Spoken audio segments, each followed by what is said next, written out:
Us now to discuss Democratic Congressman James Clyburn of South Carolina. Congressman, always good to have you on. So you heard Treasury Secretary Bessent just trying to defend the Republican House member's spending bill. What's your reaction?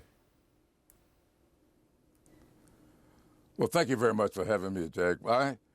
This spending bill is terrible, and I think the American people know that. There is nothing wrong with us bringing the government in balance. But there is a problem when that balance comes on the back of working men and women. And that's what is happening here.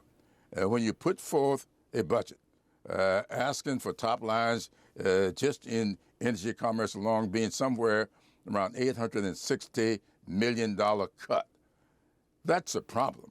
Because that's where Medicaid is, that's where Medicare is, that's where people get most of their medicine from. That is a bad deal.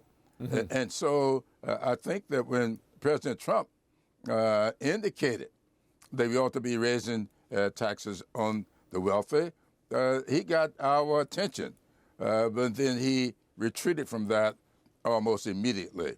And so what we see happening in that committee is that those people on the other side, those Republicans who refuse to go along, they want more cuts. Some of them would like to see the elimination of Medicaid, and they want to see the privatization of Social Security and Medicare. Mm-hmm. And so that is what we are faced with, and Democrats are on the side of the American people on that. So one of the key components Republicans are pushing in this legislation is adding work requirements for able-bodied recipients of Medicaid. According to a Kaiser Family Foundation poll, most Americans support that, 62%. What do you think? Most Americans do support that. Most Democrats support that. And then we do have that in many states. We've left that kind of thing up to the states, and it's been improved time and time again. And so every time people get into this discussion, you have folks talking about people getting something for nothing. Well, let me tell you something. Medicaid, the bulk of Medicaid is not necessarily people who are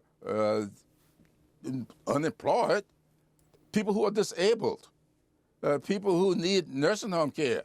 The bulk of Medicaid is in nursing home care. So what happens to those nursing homes when you take all this money out of Medicaid? So this is not about working men and women. This is about this country showing what kind of country we are and taking care of senior citizens, our parents and our grandparents who are in need of nursing home care. That's what's in Medicaid. Let's turn to the debate going on within the Democratic Party right now.